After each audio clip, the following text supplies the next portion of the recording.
Dia pergi mandi sekarang setelah Su Chen mengizinkannya untuk tinggal di kamarnya. Di sini ada air, listrik, dan segala sesuatu yang dibutuhkan untuk bertahan hidup di tengah kiamat dan tidak perlu khawatir tentang dunia luar. Tidak perlu memikirkan cuaca yang menyengat atau dimakan oleh orang lain. Bagi siapapun di luar, tempat ini akan terasa seperti surga. Tapi itu tidak berarti Su Chen adalah orang suci. Niatnya cukup jelas, terutama ketika dia bilang akan memberinya sesuatu yang berbeda untuk dimakan. Tapi dia tidak punya pilihan. Ini pilihan antara ini atau kiamat yang menyengat dan tak termaafkan. Untungnya, dia sudah memperkirakan bahwa dia akan berbuat seperti ini sebelum dia datang ke kamarnya, jadi tidak ada yang bisa dia lakukan tentang itu. Sementara itu, di ruang tamu, Su Chen mengawasi dia mandi. Dia tidak melakukan ini untuk mengintip tentu saja. Dia hanya ingin mencegahnya melakukan sesuatu yang tidak pantas. Itulah yang dia katakan pada dirinya sendiri. Setelah mandi, dia keluar dengan kostum perawat yang dia pilihkan khusus untuknya. Pakaian itu sedikit terlalu kecil dan jelas tidak cukup untuk menutupi tubuhnya. Dia bilang dia terlihat sangat sempurna dalam kostum itu, yang membuat duannya memerah dan terlihat ragu. Tiba-tiba, ada ketukan berat di pintunya. Seseorang berteriak memanggilnya untuk keluar dan menyelamatkan mereka. Sementara itu, suara lain berteriak bahwa jika dia tidak keluar, dia akan mendobrak pintunya. Di luar pintu, seseorang mengintai dengan gigi dan cakar yang tajam. Siapapun yang ada di luar sana tidak terlihat seperti manusia lagi. Su Chen lebih kesal harus berurusan dengan orang-orang ini lagi daripada merasa takut untuk hidupnya. Tapi duannya memperingatkannya untuk tidak keluar. Orang-orang ini sudah memakan Lina, dan jika mereka membuka pintu, mereka juga bisa jadi dimakan. Fakta bahwa mereka sudah memakan seseorang menarik perhatian Su Chen, dan dari ekspresinya, itu berarti ini adalah berita yang sangat buruk. Dia meninggalkan kamar dan melangkah keluar untuk menemui orang-orang yang menunggunya di pintunya. Dia memberitahu mereka untuk tidak terburu-buru merusak pintu karena itu akan merepotkan jika rusak. Para pria di depan pintu terlihat gila, dengan pembuluh darah membengkak di seluruh kulit mereka dan mata merah yang gila. Di tengah-tengah mereka, Xiaoqian memohon agar Su Chen menyelamatkannya sambil salah satu pria itu menggenggam kepalanya. Begitu dia keluar, mereka berbalik kepadanya dengan gigi tajam dan tertawa gila. Sepertinya ini akan berujung pada pertarungan tidak peduli bagaimana dia menghadapinya. Namun, Su Chen tampak tidak terganggu sama sekali. Dia melangkah ke lorong, dan segera salah satu pria yang bersembunyi di belakang dinding mencoba menyerangnya dengan pisau. Kekuatan yang didapat protagonis kita sebelumnya dari kristal iblis, kekeringan memberinya refleks cukup tajam untuk menghentikan serangan itu dan langsung mematahkan lengan pria itu, menusukkan kembali pisau miliknya ke lehernya. Itu membuat para pria terkejut, dan mereka mundur setelah melihat kekuatannya. Tapi Xiaoqian memanfaatkan kesempatan itu untuk lepas dari mereka, berlari menuju Su Chen sambil terus memohon agar dia menyelamatkannya. Aksi gadis terdesak itu tidak menipunya sama sekali, dan dia menahannya di leher, mengungkapkan serangkaian gigi tajam dan mata merahnya sendiri. Begitu seseorang memakan daging manusia, tubuh mereka akan bermutasi, dan kemudian taring akan tumbuh di mulut mereka. Saat ini, Xiaoqian dan pria-pria lainnya tidak lagi manusia. Dia menggenggam wajah wanita itu, membuatnya batuk dan kehilangan napas. Namun, para pria itu tidak mempermasalahkannya. Bagaimanapun, ini adalah akhir dunia. Dan apa bedanya jika mereka memakan orang selama mereka bisa bertahan hidup? Bahkan jika mereka berubah menjadi monster yang haus darah pada akhirnya, setidaknya mereka akan hidup. Xiaoqian berkata bahwa dagingnya enak, dan setelah memakannya tubuhnya terasa penuh energi. Sekarang yang dia perlukan hanyalah mengeluarkan Su Chen dan mengambil alih kamarnya. Dia memutar tubuhnya dan mencoba menggeseknya dengan cakarnya. Tapi tendangan keras dari protagonis kita mengirimnya terbang, melewati aula dan menabrak jendela. Dia hampir jatuh ke jalanan di bawah, tapi dia nyaris tidak bisa menahan diri di saat-saat terakhir. Dia pasti tidak akan melepaskan Su Chen begitu saja. Namun, di luar hotel masih sangat panas, dan dia menjerit kesakitan saat matahari membakar tubuhnya. Sementara itu, di dalam, orang-orang itu memutuskan untuk menyerbunya bersama-sama sebelum dia sempat mengeluarkan senjatanya. Su Chen dengan tenang bertanya-tanya, apakah dia perlu membuang peluru pada orang-orang ini, dan salah satu dari mereka memperingatkan dia untuk tidak terlalu meremehkan mereka. Dia melompat ke udara dan bersiap untuk menyerang Su Chen dan membawanya keluar. Sial baginya, dia tidak keberatan menyia-nyiakannya, dan dia mengangkat pistolnya, menembakkan peluru ke kepala penyerang pertama. Sisanya menyebar, berharap untuk menghindari senjata sepenuhnya, dan memukulnya saat penjagaannya melemah. Berkat bentuk baru mereka tidak hanya menjadi lebih kuat sekarang, bahkan kecepatan reaksi mereka pun meningkat pesat. Sementara itu, Su Chen terus menembakkan peluru ke arah mereka, saat mereka mencoba menyerbu ke arahnya. namun mereka dengan mudah menghindari semuanya. Dalam situasi ini, peluru sederhana tidak akan cukup untuk menjatuhkan mereka. Salah satu dari mereka menempel di langit-langit sebelum menjatuhkan dirinya ke arah Su Chen. Tapi serangan lemah semacam itu tidak cukup mengejutkan Su Chen. Dia meraih kepala pria itu dan membantingnya ke tanah, membunuhnya seketika. Kemudian dia menangkap tangan pria lain dan mengambil pisau dari tangannya sebelum menggunakannya untuk mengiris leher dua penyerang lainnya, menjatuhkan mereka semua. Satu-satunya orang yang tersisa adalah Gao Qiang yang sudah ditingkatkan, yang menyerangnya dengan tinju yang sudah ditarik untuk serangan terakhir. Namun, seperti yang lainnya, Su Chen dengan tenang menangkapnya sebelum dia bisa menyerang dan menjepitnya ke dinding dengan lehernya. Saat dia menahan Gao Qiang di dinding, sosok melompat melalui jendela dan mendarat di ujung lorong. Itu adalah Xiao Qian, dan sepertinya matahari telah mengubahnya, memberinya duri tajam di punggung dan ekor panjang, sekaligus membuatnya terlihat semakin gila. Sepertinya dia bermutasi dengan cepat ke keadaan monster karena keterikatannya yang kuat padanya. Dia mematahkan leher Gao Qiang, membunuhnya seketika, lalu berbalik menghadapi Xiao Qian untuk pertarungan terakhir. Karena dia tidak mau menghilang, dia harus terus membunuhnya sampai dia akhirnya pergi. Xiao Qian mengaum marah saat mereka saling menatap. Sementara itu, perawat Duanya mengamati dari dalam kamar. Dia terkesan dengan fakta bahwa Su Chen berhasil mengalahkan seluruh geng Gao Qiang sendirian. Namun, gadis monster baru yang muncul memberikan aura yang sangat berbeda dan berbahaya. Dia mencoba memikirkan cara untuk membantunya agar bisa tetap di sisinya. Dia tidak ingin menjadi beban baginya, meskipun cara dia merawatnya sedikit dipertanyakan. Saat dia berpikir tentang apa yang harus dilakukan, dia melihat sesuatu di ruangan yang mungkin bisa membantunya berdiri di sampingnya. Perawat itu kembali ke ruangan dan keluar dengan cambuk, siap untuk melawan monster itu. Dia memberitahu Su Chen untuk membiarkannya membantu, tetapi dia tidak terlalu terkesan. Tidak merasa takut dan menolak untuk bersembunyi adalah sifat yang baik, tetapi dengan cara dia berpakaian, dia hanya akan mengalihkan perhatiannya. Monster itu mengaum lagi untuk mengingatkan pasangan itu bahwa mereka punya urusan yang lebih penting sebelum dia menyerang mereka dengan kecepatan luar biasa. Su Chen hampir berhasil menghindari serangan ke kepalanya, membuat bajunya yang menanggung sebagian besar kerusakan. Lalu dia mengaktifkan salah satu kemampuannya, Super Power, Mode Berserker, yang meningkatkan kekuatan dan daya tahannya ke level yang sangat tinggi. Monster itu berlari menuju Su Chen dari belakang dan mencoba menggigit lehernya, tapi bahkan dengan gigi tajamnya, itu tidak meninggalkan bekas. Sekarang setelah dia menyerang, giliran Su Chen, dan dia mulai dengan menangkap kedua lengannya, lalu melompat ke belakangnya, mendarat di punggungnya sambil memegang lengannya di atas kepalanya. Dia lalu bertanya, apakah dia siap? Tapi dia tidak punya waktu untuk menjawab sebelum Su Chen merobek kedua lengannya, menghantamnya keras ke tanah dalam prosesnya. Dia berteriak kesakitan saat Su Chen mendarat di belakangnya, siap untuk menghabisinya sekali dan untuk selamanya. Dia sebenarnya berencana untuk membiarkannya menderita sedikit lebih lama di tengah kiamat sambil menyiksanya perlahan sampai mati, tapi sekarang dia harus membunuhnya lebih cepat. Atau setidaknya itu yang dia pikirkan. Dia melilitkan ekornya di tubuh salah satu pria yang menyerang dan mengangkatnya ke udara. Lalu dia membuka mulutnya hingga ke perutnya dan menelannya utuh, memberinya kekuatan lebih. Begitu dia menyelesaikan proses itu, tangannya beregenerasi dan kekuatannya kembali 10 kali lipat. Sepertinya dia bisa meregenerasi anggota tubuh yang terputus. Su Chen merasa ini bagus, karena jika dia bisa beregenerasi, itu berarti dia tidak semudah itu untuk dibunuh. Ini juga berarti dia bisa merobeknya berkali-kali dan bersenang-senang menyiksanya sebanyak yang dia mau. Dia berlari ke arahnya dan pergi ke belakangnya lagi, menangkap lengan kirinya. Lalu dia merobeknya, menjatuhkannya ke tanah. Kemudian dia merobeknya lagi, mendorongnya ke tanah sekali lagi. Sebelum dia bisa bangkit, dia merobek lengan kanannya dan diikuti oleh ekornya dan kedua kakinya. Hampir segera, anggota tubuhnya beregenerasi seperti yang dia rencanakan, membuatnya kembali dalam kondisi sempurna. Tapi itu baru putaran pertama. Putaran kedua dimulai segera setelah itu. Saat Su Chen terus-menerus merobeknya menjadi potongan-potongan, membiarkan tubuhnya beregenerasi sebelum merobeknya lagi. Dia tidak hanya menyerang anggota tubuhnya, dia beralih ke lidahnya, lalu organ dalamnya, dan segala sesuatu yang lainnya. Selain kepala, sepertinya segala sesuatu bisa beregenerasi. Artinya, dia bisa terus bermain-main dengannya sebanyak yang dia mau.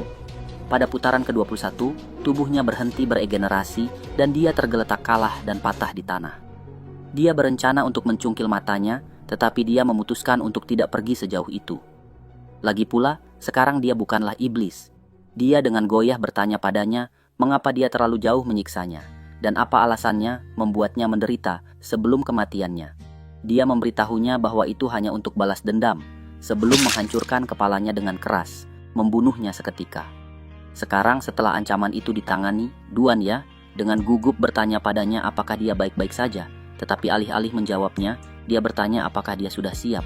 Dia telah melakukan hal yang begitu heroik, sehingga dia harus siap untuk memberi penghargaan padanya. Di tempat lain, di titik penyelamatan, sepertinya suhu di luar sudah mulai normal.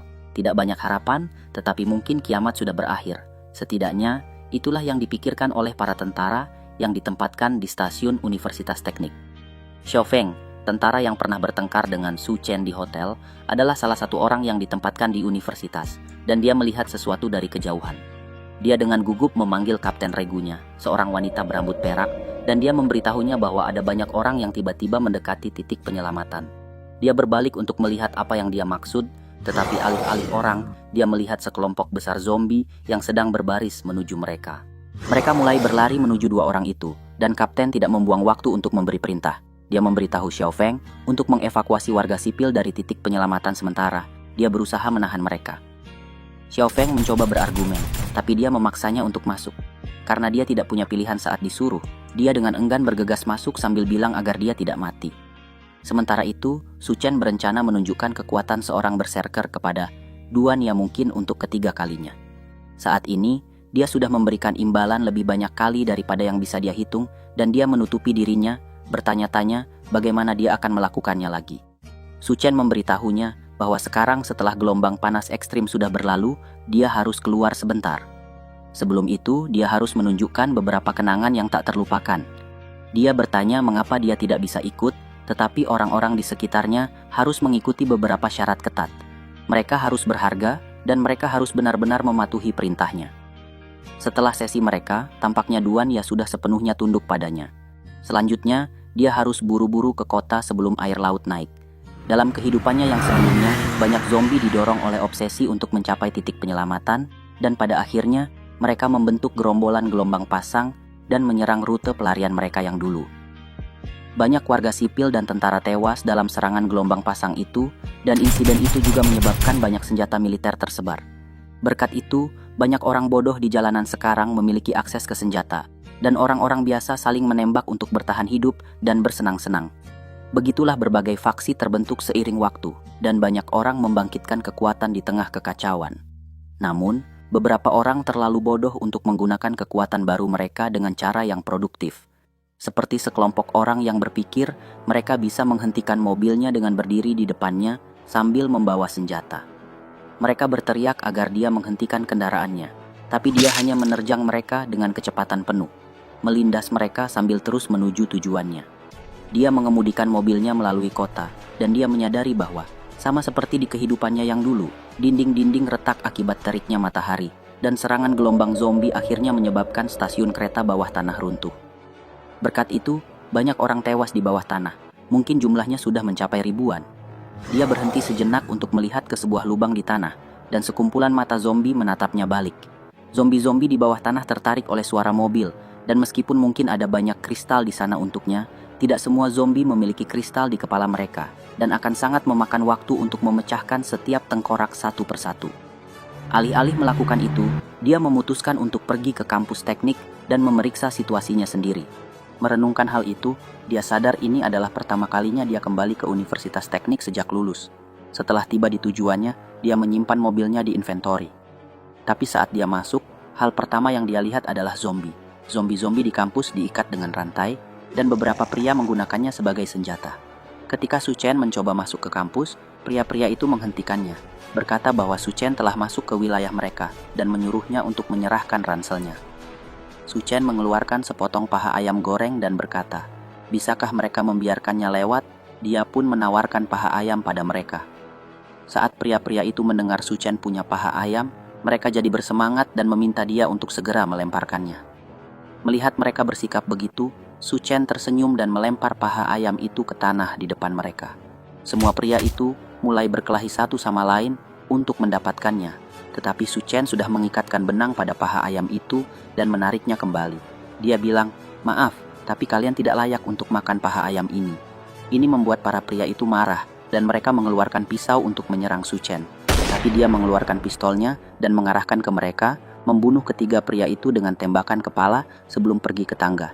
Bilang kalau dia tidak ingat ada sebanyak ini orang bodoh di kehidupan sebelumnya. Dia bertanya-tanya, apakah peringatannya itu menyelamatkan lebih banyak orang? Sambil merenungkan hal itu, dia memasuki laboratorium reptil dan ular. Ruangan itu terkunci.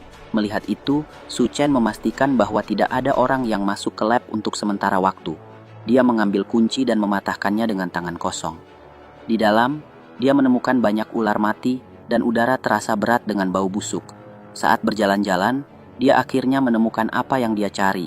Pemimpin pasukan ular dari kehidupan sebelumnya, Raja Ular Emas. Saat itu, hanya ada ular ini yang memakan ular-ular lain, yang menjelaskan bagaimana ia bisa bertahan hidup.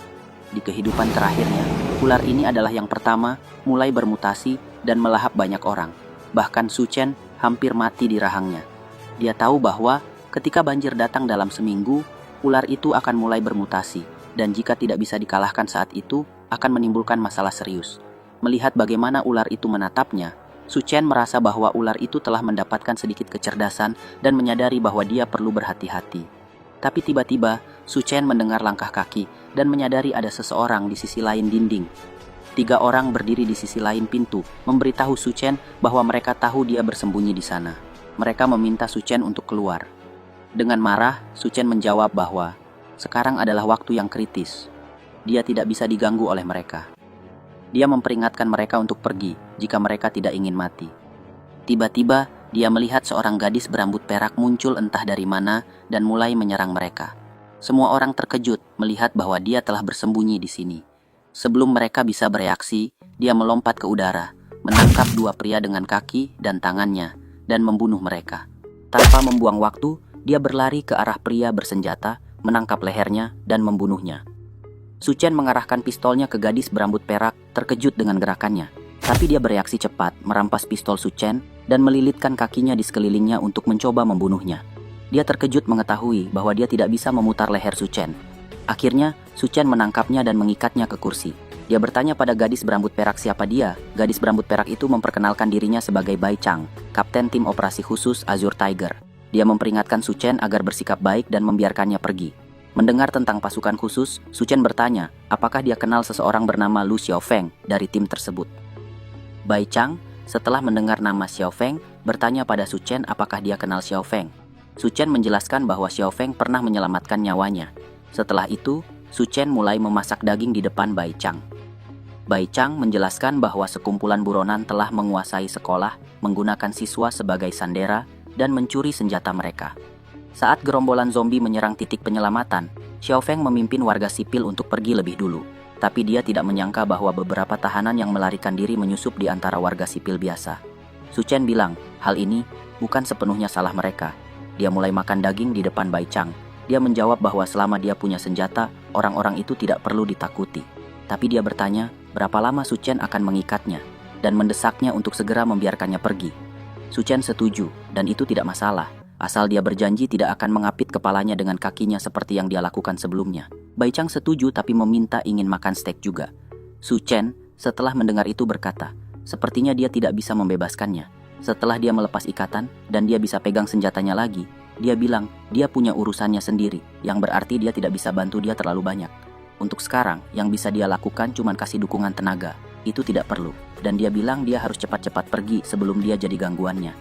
Dia mengingatkannya bahwa sebenarnya dia berencana untuk menyerang diam-diam markas mereka dan mengambil barang yang dicuri supaya orang-orang yang terjebak di kampus bisa bertahan hidup. Karena itu, ini mungkin satu-satunya kesempatan mereka bertemu. Dia berbalik mau pergi, tapi janji akan ada lebih banyak pasokan bikin dia memanggilnya kembali. Dia berbohong bilang Xiaofeng adalah saudaranya. Dan karena itu, dia berencana untuk membantunya, tapi motivasi sebenarnya jelas adalah pasokan yang dia cari. Pasokan itu ada di sebuah ruangan di blok administrasi, dan di dalamnya, sekelompok preman bersenjata menahan beberapa mahasiswa sebagai sandera sambil menjaga pasokan yang dicuri. Bos geng bertanya ke bawahannya, gimana keadaan? Dan preman tingkat rendah itu jawab bahwa sebagian besar orang sudah nunggu di luar, dan mereka siap menyerang mahasiswa di asrama. Bosnya tersenyum saat semua rencananya mulai terwujud. dan dia bilang bahwa mereka yang tidak kooperatif dari awal harus di depan, sementara yang kurang kooperatif menjaga bagian belakang. Saat mereka lagi mengobrol, seseorang merobohkan pintu tempat persembunyian mereka dan mengganggu pertemuan itu. Itu Su Chen, dan dia dengan tenang minta maaf karena mengganggu pertemuan. Para preman panik dan bertanya, siapa dia dan bagaimana dia bisa masuk padahal ada lebih dari 20 orang yang menjaga ruangan dari luar. Dia bilang dia masuk dengan sangat mudah dan menunjukkan demonstrasi dengan mengangkat jarinya dan menunjuk ke orang yang bertanya. Lalu dia bilang, "Bang!" Dan kepala orang itu meledak seketika saat dia jatuh ke tanah dan mati. Sementara preman lainnya berteriak ketakutan, Su Chen bilang ke mereka bahwa kalau mereka bergerak, mereka akan mati. Sementara itu, Bai Chang mengintip melalui teleskop sniper dari atap gedung seberang blok administrasi. Dia yang sudah menembak para preman dan memberikan dukungan sniper untuk Su Chen selama ini. Meskipun begitu, masih banyak preman di dalam ruangan yang membuat situasi ini sangat berbahaya. Menurutnya, rencana Su Chen untuk menarik musuh sendirian terlalu berisiko, tapi pria itu bersikeras ingin menyelesaikannya sendiri. Dia yang memberi senapan sniper dan menyuruhnya untuk mengambil pos di atap gedung seberang. Rencananya adalah menembak kemanapun dia tunjuk dan menggunakan itu untuk menakut-nakuti para preman. Ini rencana yang sangat absurd, dan dia tidak tahu kenapa dia setuju di awal. Tapi tidak ada jalan kembali sekarang. Tiba-tiba tirai ditutup dan dia panik menelepon Su Chen, bertanya bagaimana keadaannya. Alih-alih mendengar suaranya, dia mendengar preman lain tertawa setelah mereka menyadari bahwa dia menyiapkan sniper di luar. Sepertinya dia sudah ketahuan seperti yang dia duga, dan keadaan menjadi genting bagi protagonis kita. Tanpa pilihan lain, dia berlari keluar dari gedung dan berlari menuju blok administrasi untuk menyelamatkan temannya yang sementara. Dia berharap semoga Su Chen bisa menemukan cara untuk mengulur waktu sementara dia bergegas menyelamatkannya. Saat dia berlari melintasi kampus, dia mendengar seseorang di ujung sana memerintahkan untuk membunuh Su Chen. Bai Chang pun semakin panik dan marah. Dia bergegas menuju tempat Su Chen, dan tepat saat ia mendobrak masuk dengan senjata yang sudah siap menembak, Su Chen sudah mengalahkan semua preman sendirian. Dia juga mengumpulkan semua persediaan dan menyimpannya di inventorinya. Bos preman itu masih hidup tapi terjebak dalam cengkeraman Su Chen. Dengan ketakutan, dia memperingatkan Su Chen bahwa dia tidak bisa membunuhnya karena orang-orang di belakangnya tidak akan membiarkannya lolos. Namun, Su Chen membunuhnya dan bilang bahwa mereka akan segera bergabung dengannya. Setelah itu, Bai Chang yang baru tiba di sana terkejut. Dia bertanya pada Su Chen apakah dia melakukan semua ini sendirian. Su Chen menjawab bahwa dia hanya melakukan latihan biasa. Lagi pula, para preman itu mungkin sudah kelaparan dan lemah. Mendengar ini, Bai Chang bertanya-tanya, apakah ada orang lain yang bisa menyerang mereka? Sekarang persediaannya sudah hilang, dia khawatir tentang apa yang akan terjadi pada para siswa. Su Chen berpikir bahwa jika perlu, dia akan berbagi sebagian persediaan yang dia kumpulkan dengan mereka, tergantung perilaku mereka. Lalu, dia menyarankan untuk pergi ke asrama putri. Bai Chang bingung dan bertanya kenapa mereka harus ke sana. Su Chen menjelaskan bahwa dia mendengar dari para preman bahwa Xiao Feng dan siswa lainnya berkumpul di sana. Keduanya kemudian menuju ke asrama putri. Di ruangan yang sama, beberapa mayat menggantung di langit-langit. Salah satu mayat membuka mata merahnya yang bersinar. Sementara itu, seorang pria yang mengenakan topeng logam, dikenal sebagai Steel Feng, juga mendekati ruangan itu. Dia bergumam tentang kapten yang bikin masalah lagi dan bertanya-tanya apakah dia masih hidup. Tiba-tiba, anak buahnya menemukannya dan berteriak bahwa kapten mereka masih hidup. Dengan kecewa, Steel Feng berkata, "Sayang sekali," dan menyuruh anak buahnya untuk cepat-cepat menurunkannya. Dia jatuh ke lantai begitu mereka membebaskannya. Dia bertanya apakah dia menemukan apa yang dia cari dengan berpura-pura menjadi tahanan selama beberapa hari. Dia kemudian memberitahu bahwa sejak dia hampir mati, dia butuh kenyamanan dari pria yang bernama Steel Feng. Dia setuju untuk menghiburnya dan mengeluarkan cambuk berduri yang dipakainya di punggungnya. Dia berteriak penuh kesenangan begitu cambuk mengenai punggungnya, dan preman itu bertanya bagaimana perasaannya. Sepertinya kenyamanan yang menyakitkan itu berhasil membuatnya merasa jauh lebih baik, dan dia memberitahu mereka apa yang dia lihat saat digantung sebagai tahanan. Steel Fang bertanya siapa yang mengambil semua persediaan, dan dia memberitahunya bahwa itu adalah iblis, dan namanya Su Chen. Sementara itu, Su Chen dan Bai Chang kembali menuju Xiao Feng. Prajurit itu dibalut dan terlihat terluka, tetapi dia memberitahu mereka bahwa dia baik-baik saja. Dia lebih tertarik pada pria lain yang masuk bersamanya. Su Chen meminta untuk melihat lukanya, dan meskipun itu awalnya hanya goresan, Lukanya semakin parah belakangan ini, entah kenapa. Su Chen memberitahunya bahwa luka itu disebabkan oleh kanibal, yaitu makhluk yang memakan manusia. Kuku mereka penuh dengan bakteri dan virus, dan tanpa obat untuk mengobati luka tersebut bisa berpotensi mengancam jiwa. Sekarang, obat-obatan adalah sumber daya langka dan sangat sulit ditemukan, tapi pada saat yang sama akan sangat tidak dapat diterima untuk mati seperti ini. Setelah mendengar ini, Su Chen memutuskan untuk membagikan sebagian obatnya kepadanya. Mereka berdua terkejut dengan jumlah obat yang diberikan Su Chen, tetapi dia memberitahu mereka bahwa dia melakukannya karena Xiao Feng adalah saudaranya. Dalam hidup sebelumnya, ada seorang pria di militer yang kekuatan tempurnya sebanding dengan bom nuklir humanoid yang dikenal sebagai dewa perang. Jika orang itu ternyata Xiao Feng, maka berinvestasi. Dalam persahabatan dan bertahan hidup, dia pasti akan mendapatkan keuntungan. Xiao Feng bilang ke tokoh utama kita bahwa dia berutang budi, tapi dia juga tahu kalau Su Chen tidak datang ke tempat persembunyian mereka hanya untuk mengantarkan obat. Dia minta Su Chen untuk bilang apa yang sebenarnya dia inginkan, dan Su Chen bilang kalau banjir besar akan segera datang dan mereka harus evakuasi cepat-cepat. Panas yang ekstrim sudah menyebabkan es di gunung mencair dengan cepat, dan karena itu, air laut sudah membanjiri daratan dengan cepat. Jika mereka tidak segera pergi, mereka, serta seluruh tanah, akan tenggelam dalam air banjir. Orang-orang mendengarkan dia dengan terkejut, tapi salah satu penyintas lainnya tidak percaya. Dia menuduh Su Chen hanya mencoba mengusir mereka supaya bisa menguasai sumber daya sekolah. Su Chen ingat persis siapa si cewek ini. Namanya Fang Qing, dia teman sekelasnya, petinju wanita terkenal di universitas ini, dan anak orang kaya generasi kedua yang suka menciptakan kesenjangan gender. Dia mendekati Su Chen dan bertanya apakah dia punya makanan di tasnya. Sebelum dia sempat menjawab, Fang Qing meraih tasnya dan mencoba mengambilnya. Tapi Su Chen menghentikannya dengan cepat dan memberi pelajaran tentang kesetaraan gender, ditambah tamparan yang cukup keras sampai pipinya bengkak dan satu giginya copot. Sementara dia merawat lukanya, orang-orang di persembunyian mulai bersorak mendukung serangan itu. Dia sudah jadi gangguan di sekitar mereka selama beberapa waktu, dan dia juga sudah menduduki satu asrama sendirian hanya karena punya uang di rumah.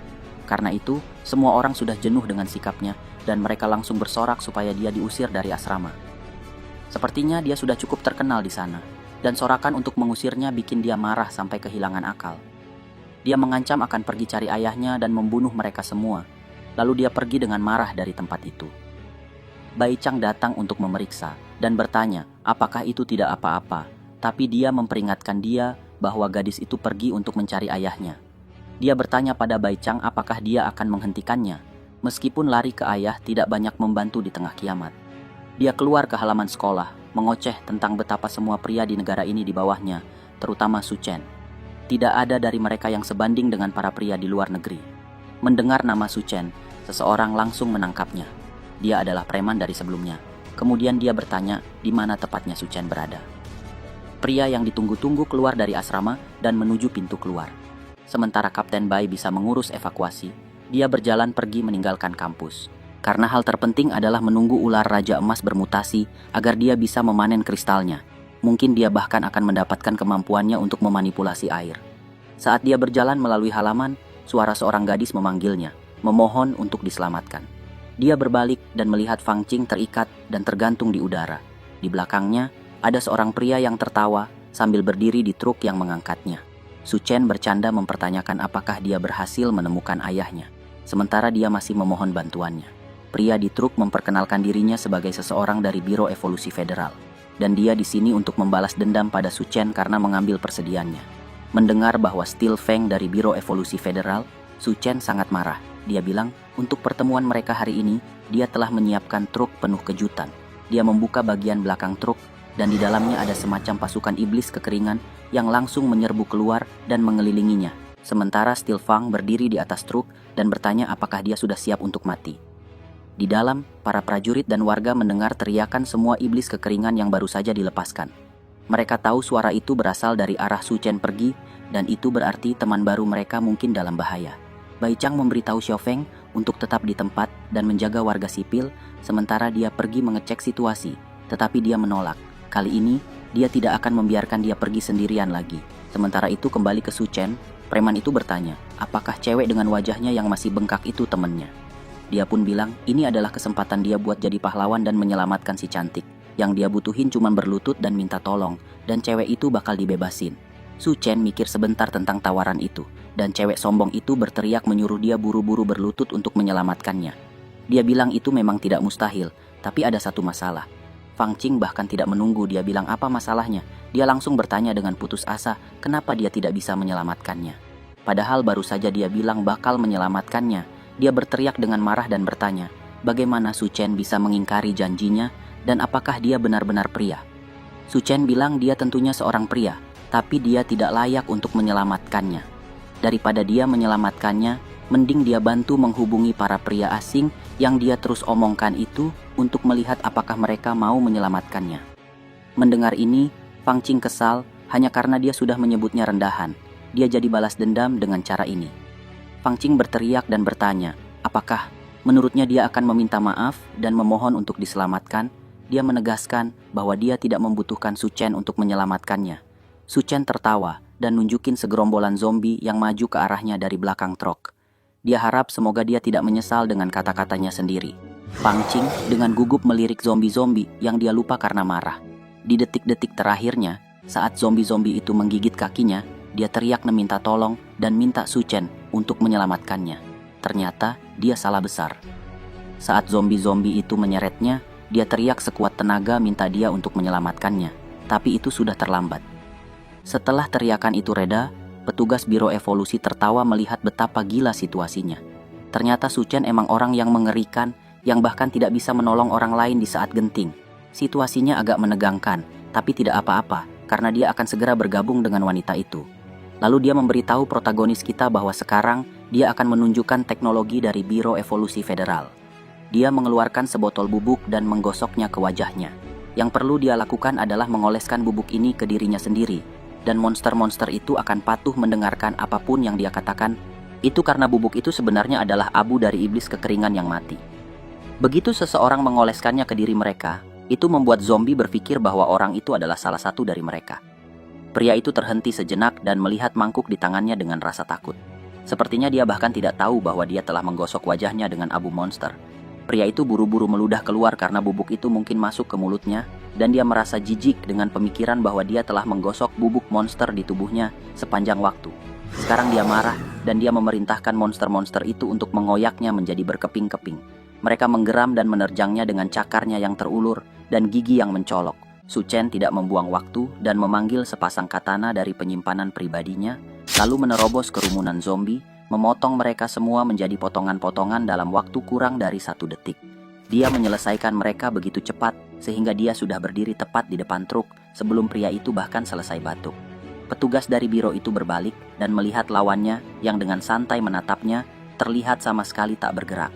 Masih ada beberapa zombie yang menyerangnya dari belakang, dan 2 sekutunya datang tepat waktu untuk melihatnya hampir dikelilingi.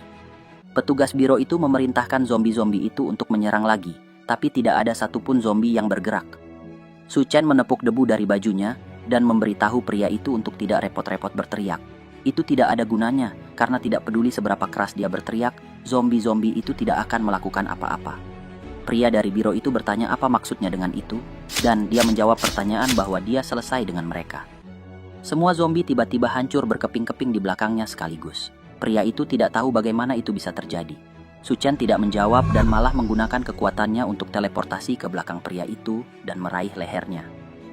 Dia tidak pernah ingin terlibat dengan Biro Evolusi Federal, jadi dia bertanya siapa yang menyuruh pria itu datang untuk membunuhnya.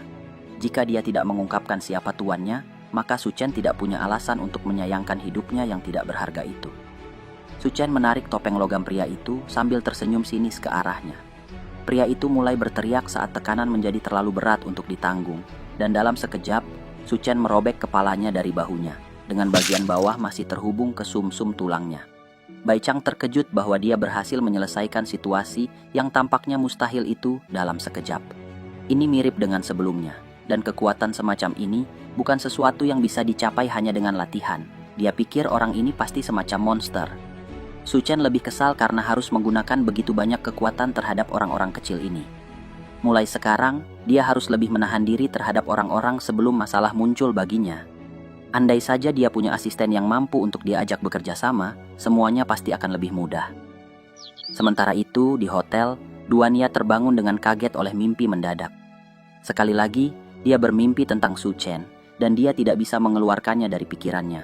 Dia bertanya-tanya kenapa dia belum kembali padanya. Suara keras terdengar dari luar kamar, dan dia melompat ketakutan sejenak.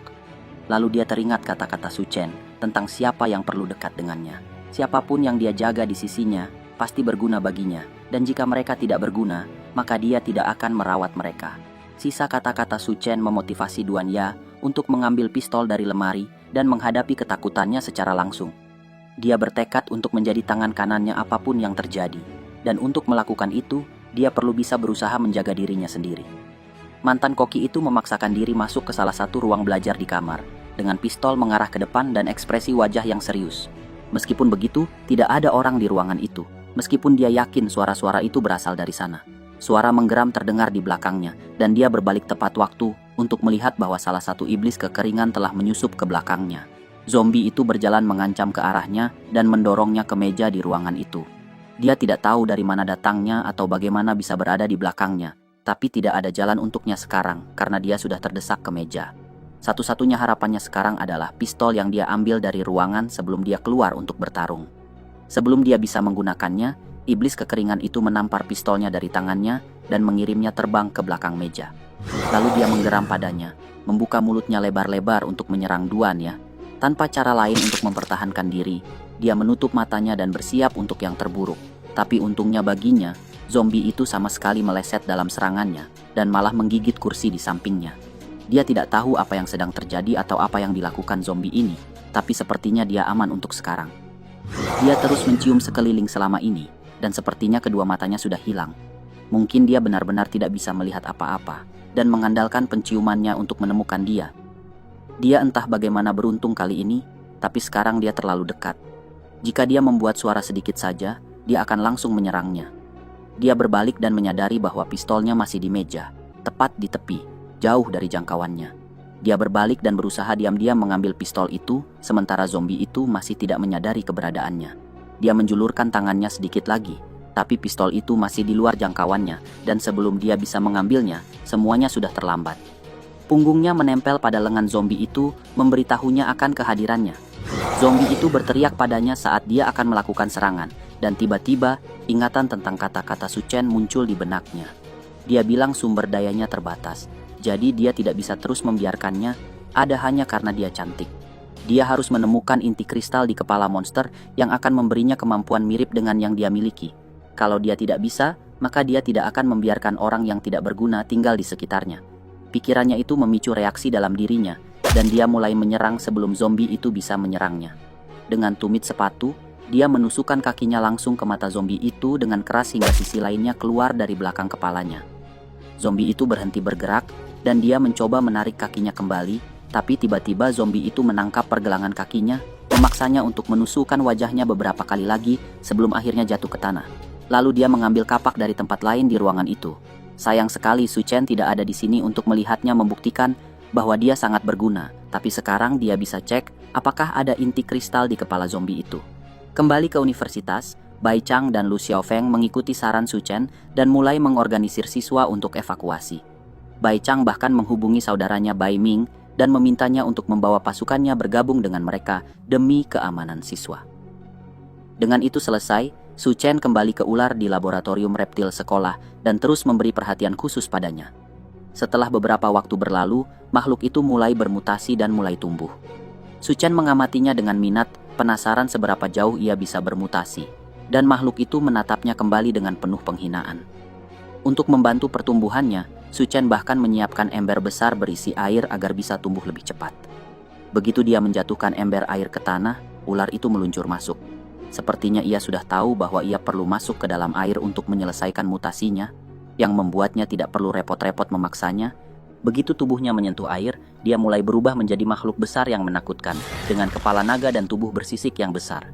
Su Chen mengamati saat makhluk itu dengan ganas menghempaskan diri ke sisi ember, sampai akhirnya ember itu meledak, menyebarkan air ke seluruh ruangan, dan memperlihatkan bentuk baru dari ular yang sebelumnya. Pertumbuhannya sangat besar, dari hanya mutasi awal, dan semua ini berasal dari ember air biasa. Jika dia memutuskan untuk menunggu sampai banjir datang, maka ini akan jadi bencana yang jauh lebih besar. Sekarang setelah makhluk itu tumbuh besar, Su Chen memanggil salah satu pedangnya dan memberinya tawaran. Jika makhluk itu memilih untuk menyerah padanya, dia mungkin akan mempertimbangkan untuk menjadikannya peliharaan. Tapi monster itu sama sekali tidak tertarik dan mencoba melarikan diri melalui jendela sebelum Su Chen bisa menangkapnya. Ternyata ia benar-benar mengembangkan sedikit kecerdasan dan tahu bahwa ia tidak akan bisa melawan Su Chen dengan baik, terutama di ruangan yang tertutup itu. Ia menerobos jendela, keluar ke halaman kampus, dan Su Chen melompat keluar tepat di belakangnya. Lalu makhluk itu mencoba merayap pergi untuk menyelamatkan diri, tapi ia bahkan tidak cukup cepat untuk menghindari pedang milik protagonis kita. Su Chen jatuh dari langit dan menusukkan pedangnya ke kulit bersisik makhluk itu, tetapi ia terkejut saat pedangnya patah. Ternyata sisiknya jauh lebih keras dari yang ia kira.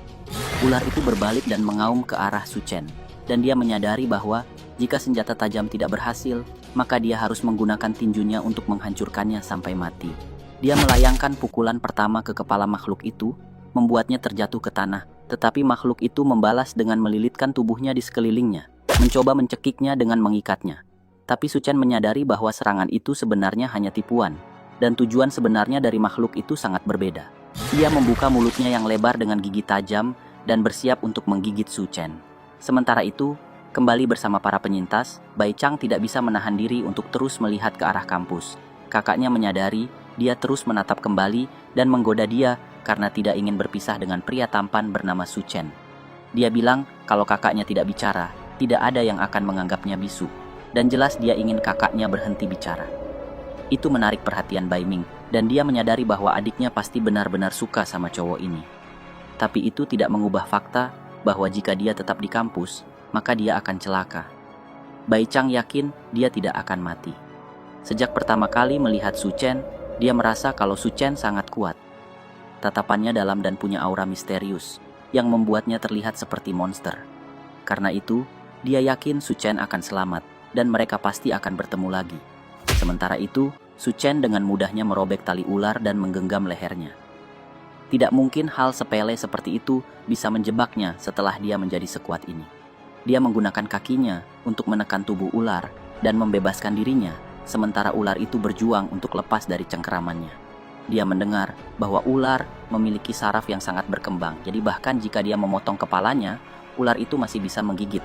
Jadi, daripada merobek kepalanya, dia merobek seluruh badan ular menjadi dua bagian di tengah, memastikan ular itu tidak akan bisa menggigit lagi. Dan di sisa-sisanya, dia mengambil kristal itu, dan dia sangat ingin tahu kemampuan apa yang akan diberikannya.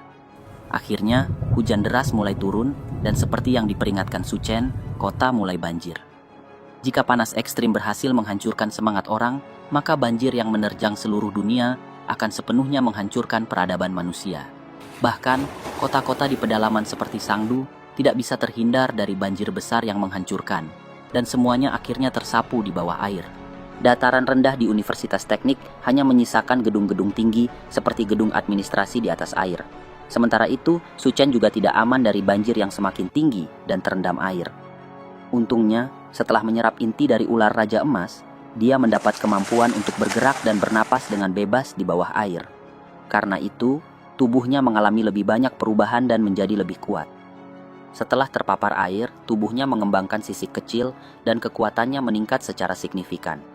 Di samping itu, matanya menjadi lebih sensitif terhadap cahaya, dan membran pelindung terbentuk di depan matanya. Meskipun dia tidak menggunakan hidung atau mulut untuk bernapas, dia tidak tersedak di bawah air, dan rasanya seperti bernapas melalui kulitnya. Semua ini adalah kemampuan yang dia dapat dari Raja Ular Emas. Meskipun itu bukan kemampuan untuk mengendalikan air, bisa bernapas di bawah air tetap sangat menguntungkan baginya. Air banjir mengalir dari area Green City Hotel, jadi berenang melawan arus itu mustahil. Arusnya sangat kuat, dan puing-puing di dalam air seperti rintangan tersembunyi. Semua ini menghalanginya untuk kembali ke hotel.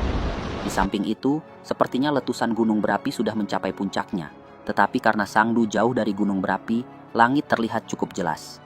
Ketika jumlah abu vulkanik yang besar memenuhi udara dan menghalangi sinar matahari, kiamat tidak akan lama lagi. Menghadapi semua peristiwa apokaliptik ini, peradaban manusia mungkin tidak akan ada lagi. Untuk menghindari menjadi mangsa makhluk-makhluk yang berevolusi melalui krisis, lebih baik menjadi lebih kuat dan bertenaga agar bisa melindungi diri dengan lebih baik.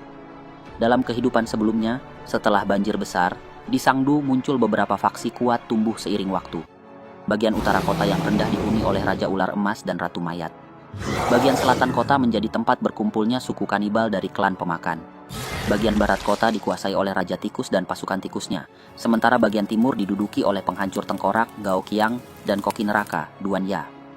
Di kehidupan sebelumnya, Su Chen hampir mati berkali-kali di tangan mereka. Namun, di kehidupan ini, dia sudah mengatasi Gao Qiang dan Raja Ular Emas lebih awal. Agar dia tetap kuat, cara terbaik adalah mendapatkan inti kristal yang tersisa untuk dirinya sendiri. Namun, klan pemakan memiliki populasi yang besar dan banyak faksi. Selain itu, Ratu Mayat sangat sulit ditemukan, yang membuatnya hampir tidak mungkin untuk menemukannya sekarang. Di kehidupan sebelumnya, Universitas Teknologi mengalami wabah tikus, yang berarti Raja Tikus pasti ada di sana. Yang harus dia lakukan adalah menemukannya lebih dulu agar bisa mendapatkan inti kristalnya dengan usaha minimal. Beberapa suara dari bawah air membuatnya terbangun dari pikirannya. Sepertinya dia sudah terlalu lama bersantai, dan banyak makhluk bawah laut berkumpul di sekitarnya. Sementara itu, di tempat lain, di kota yang terendam, dua pria berjuang untuk bertahan hidup di tengah banjir yang mengamuk. Mereka dengan putus asa bertanya-tanya bagaimana banjir bisa muncul begitu saja. Saat mereka berpegangan pada menara, mereka melihat seseorang berenang cepat menuju mereka.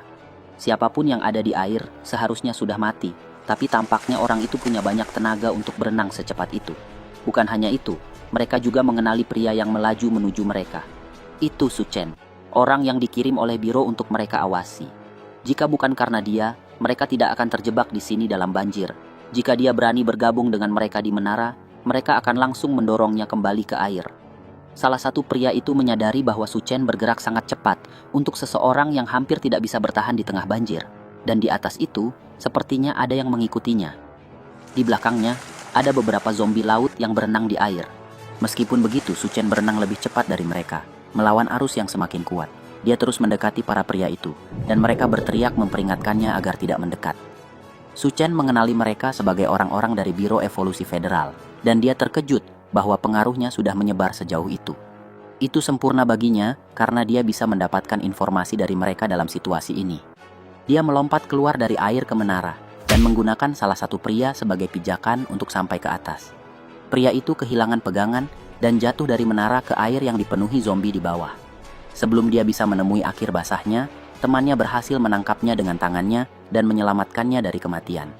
Tapi sekarang, dengan beban ekstra di satu orang, mereka tidak punya banyak waktu tersisa untuk bertahan hidup. Dan dengan keadaan seperti ini, mereka berdua pasti akan jatuh ke dalam air. Pria pertama meyakinkan temannya bahwa dia pasti akan menariknya ke atas. Tetapi itu sia-sia, dan jika dia tidak melepaskan, maka mereka berdua pasti akan mati. Su Chen memanfaatkan kesempatan itu untuk meminta mereka memberitahunya semua yang mereka tahu tentang Biro Evolusi Federal.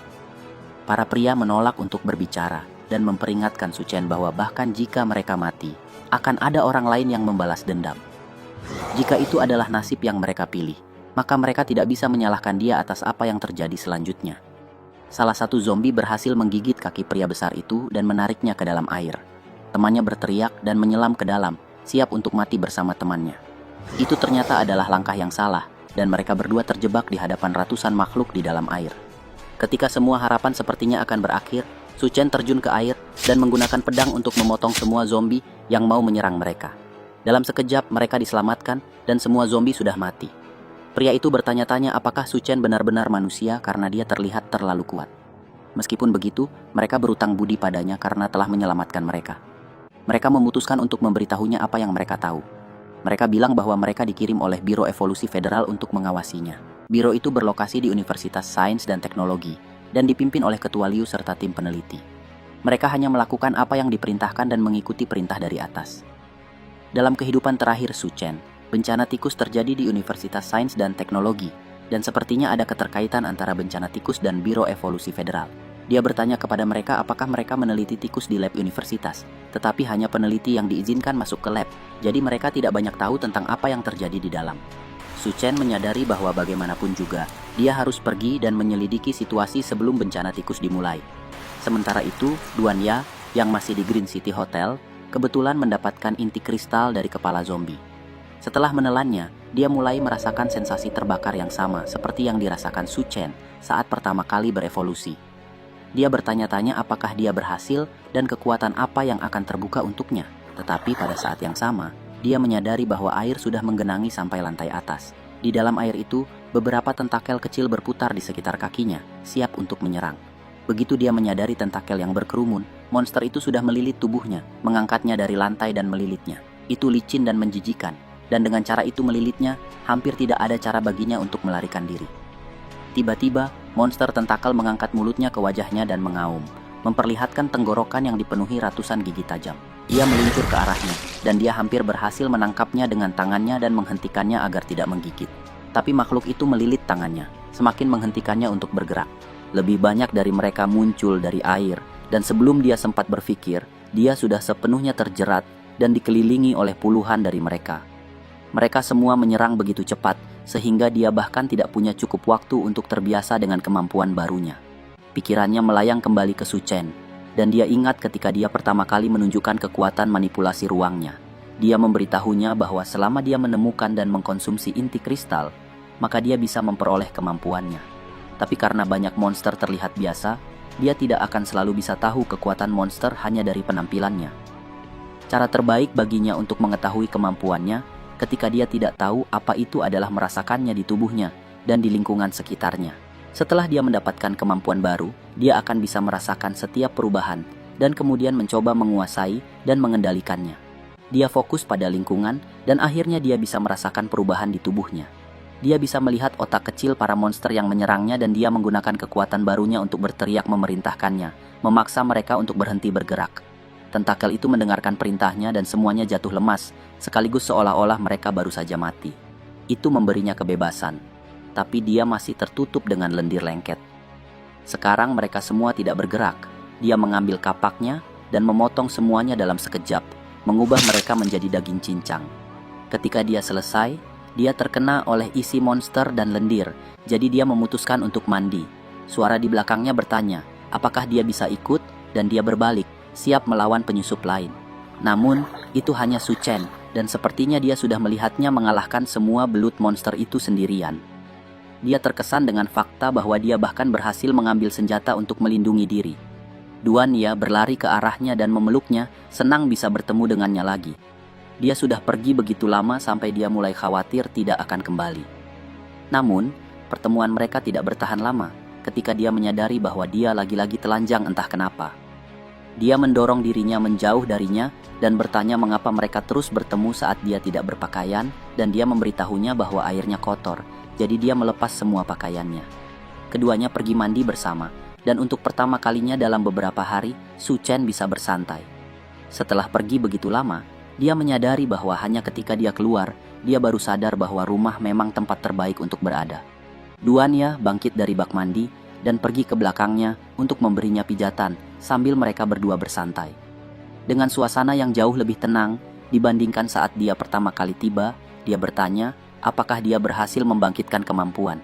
Dia tidak melihatnya menggunakan kemampuannya secara langsung, tetapi dia bisa merasakan ada yang berubah dalam dirinya karena suhu mulutnya. Dia bertanya bagaimana dia bisa tahu suhu apa yang ada di mulutnya, tetapi dia mengabaikannya dan kembali bertanya apakah dia berhasil membangkitkan kemampuan. Dia memberitahunya bahwa sepertinya itu semacam kemampuan pengendalian pikiran, dan Su Chen sudah punya ide tentang apa kemampuan itu. Dia bertanya apakah kemampuan pengendalian pikirannya bisa digunakan pada makanan, dan dia menjawab bahwa dia tidak tahu karena belum cukup waktu untuk berlatih.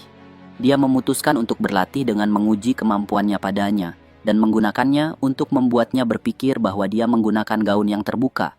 Tapi dia langsung sadar kalau Su Chen punya kekuatan mental yang luar biasa. Kalau bukan karena persetujuan Su Chen, mungkin dia udah pingsan sejak dia coba mempengaruhinya. Terlepas dari kemampuannya, dia tetap kagum dengan kemampuan dia. Ini bagus, dan sebagai hadiah, dia akan bikin dia berlatih lebih banyak sampai kakinya lemah. Dia tertawa sambil mereka bersenang-senang sepanjang malam. Keesokan paginya, Su Chen mengajarinya cara memegang dan pakai senjata, dan mereka berdua pakai itu untuk melawan monster tentakel yang tersisa. Dia bilang supaya dia fokus dan kendalikan pikirannya. Jadi, yang dia perlu lakukan cuma atur bidikan dan tembak. Duan Ye menghargai pelajaran itu, tapi dia juga ingat kalau mereka rencananya mau ke Universitas Teknologi, jadi dia bingung kenapa dia tiba-tiba mengajarinya cara menembak. Dia bilang dia kasih waktu setengah hari buat dia akrab dengan kemampuannya dan keterampilan menembaknya. Karena dia dari Universitas Kedokteran, untuk petualangan kali ini, dia akan ikut dia dan menunjukkan kegunaannya. Pasangan ini berlayar lewat genangan air pakai perahu cepat. Entah kenapa, Su Chen minta Duan Ya pakai kostum kelinci selama perjalanan. Dia bertanya, apa beneran boleh dia pakai sesuatu kayak gitu di luar, tapi dia bilang tidak masalah, karena di akhir zaman, bahkan kalau dia tidak pakai apa-apa, tidak ada yang bisa berbuat apa-apa. Dia bertanya ke dia apakah dia pernah ke Universitas Sains dan Teknologi sebelumnya, dan dia pernah sekali. Dia datang buat lihat temannya, dan sekarang penasaran apakah temannya selamat. Duan Ya meyakinkan dia bahwa orang baik biasanya punya keberuntungan, jadi dia tidak perlu khawatir. Setelah sedikit perjalanan lagi, mereka sampai di universitas. Tempat itu udah sepenuhnya diubah untuk bertahan di akhir zaman. Tiba-tiba dia lihat sesuatu yang aneh dan langsung menarik Duan Ya untuk melindunginya. Tepat saat seseorang menembaki perahu mereka. Pria itu berhenti menembak sejenak untuk bertanya apa yang mereka lakukan di sana dan kenapa mereka datang. Ini adalah Universitas Sains dan Teknologi tempat Raja Mutan terakhir kali muncul. Dia tidak bisa memberitahu mereka bahwa dia di sini untuk menyelidiki itu. Jadi, dia berbohong bahwa dia datang untuk bergabung dengan Biro Evolusi Federal. Pria itu tidak peduli, dan dia lebih tertarik pada gadis kelinci yang bersamanya. Dia menawarkan untuk membuka gerbang untuknya jika dia menghabiskan malam bersamanya, sementara Su Chen pulang.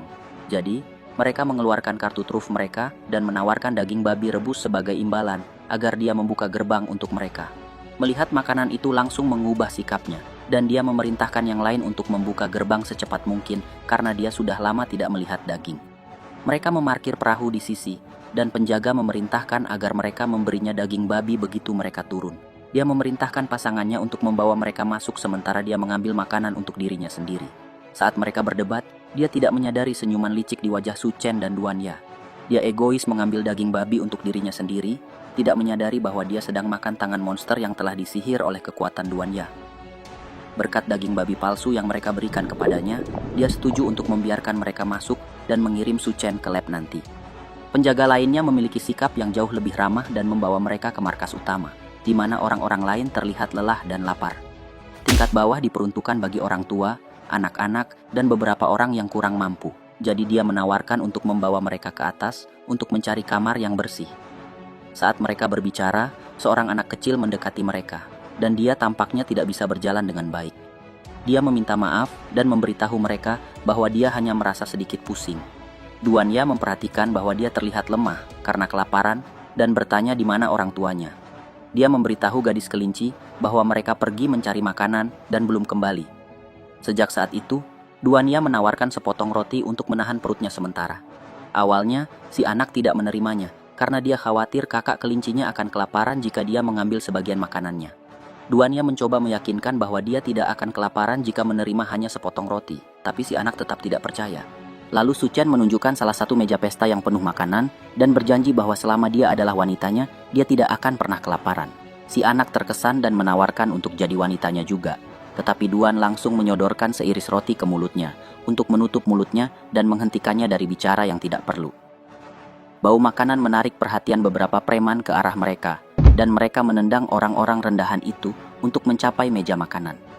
Menimbun makanan bertentangan dengan aturan di masyarakat darurat ini, dan semua bahan harus diserahkan terlebih dahulu sebagai imbalan untuk poin kontribusi. Para pria yang marah menakuti si anak, dan dia berpegang pada Duan Ya untuk mencari kenyamanan. Dia bilang pada anak itu untuk tidak takut, dan dia akan mencoba bicara dengan mereka. Lalu dia melihat ke arah Su Chen untuk konfirmasi sebelum bangkit untuk memanggil meja pesta lain agar para pria bisa makan. Matanya bersinar dengan niat jahat saat dia bilang kepada mereka untuk makan sepuasnya. Jelas ada yang tidak beres dengan makanan itu, tapi terlihat begitu enak sehingga para pria tidak bisa menolak. Mereka semua saling dorong untuk jadi yang pertama mencicipi dagingnya, dan makanan itu begitu lezat hingga mereka hampir menangis saking senangnya. Karena itu, mereka bilang kepada Duan Ya bahwa mereka akan memberi imbalan nanti karena membawakan mereka makanan enak ini, tetapi mereka tidak akan membiarkan Su Chen pergi begitu saja. Dia adalah pendatang baru yang melanggar aturan, jadi mereka harus menghukumnya, dan mereka memutuskan untuk melakukannya dengan menghadirkan dua orang yang terlihat liar. Hukuman itu adalah duel hidup atau mati, di mana dia harus membunuh kedua orang itu atau dibunuh oleh mereka. Su Chen mengenali mereka sebagai dua saudara yang dia temui di menara sambil berenang di tengah kota. Gadis itu juga mengenali mereka sebagai saudara-saudaranya yang pergi mencari makanan dan tidak pernah kembali. Dia mulai menangis dan dengan marah berteriak meminta para pria itu untuk melepaskannya. Tapi Duanya menahannya agar tidak menyerang mereka dengan sembrono. Karena campur tangan Su Chen, para pria itu gagal dalam misi terakhir mereka dan tidak bisa mendapatkan cukup poin kontribusi untuk membantu masyarakat mereka. Akibatnya, mereka dijatuhi hukuman mati. Namun, membunuh mereka begitu saja akan jadi buang-buang. Jadi mereka dibius dan disimpan untuk bersenang-senang. Karena baik Su Chen maupun gadis itu mengenal saudara-saudara itu. Para preman membuat aturan baru. Jika protagonis kita kalah, maka mereka akan melemparkan kedua saudara itu ke sungai bersama adik perempuan mereka. Kedua saudara itu tampaknya dalam keadaan tidak sadarkan diri, mungkin karena obat-obatan. Mereka diikat dengan rantai berat dan kerah di leher mereka, dan sepertinya mereka bahkan tidak mengenali Su Chen. Para preman berteriak agar mereka mulai bertarung, dan mereka melepaskan saudara-saudara itu dari rantai, mengirim mereka menyerang Su Chen dengan siap untuk menyerang. Pertarungan berakhir secepat dimulai, saat Su Chen menjatuhkan keduanya dengan satu tamparan di wajah pria pertama dan satu tebasan di leher pria kedua. Mereka jatuh ke lantai seketika, dan gadis kecil itu mencoba berlari ke arah mereka, berpikir mereka sudah mati. Tetapi Duanya menahannya dan meyakinkannya bahwa mereka baik-baik saja. Namun para preman tidak senang bahwa pertarungan berakhir begitu cepat. Mereka ingin lebih banyak tontonan, terutama setelah mereka menghabiskan 2 dosis obat khusus mereka.